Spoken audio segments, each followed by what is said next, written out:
तो आमच्या हक्काचा मिळाला, आमच्यावर कुणाची काय मेहरबानी नाही, तो आमच्या हक्काचा आहे। काय आमच्या हक्काचं मिळणार आहे आम्हाला।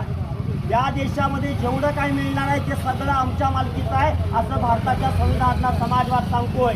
तो समाजवाद नावाचा शब्द असा आहे की हे लोकांच्या मालकीचं आहे, लोकांना मिळालं पाहिजे, समान मिळालं पाहिजे।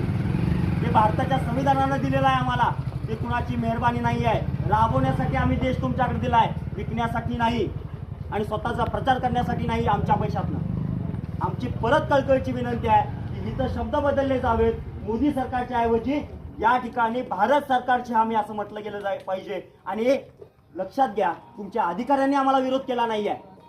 तुम्हाला तुमच्या हे ज्यावेळेला आम्ही बोलतोय त्यावेळेला प्रश्नाची उत्तरं अधिकाऱ्यांना देता आली नाहीत, हे वरिष्ठांचं नाव सांगत राहिले, पण आम्हाला विरोध करण्यासाठी हे भाजपची लोक आली। कारण काय, आमच्या गावातले लोक ज्यावेळेला विरोध करतायत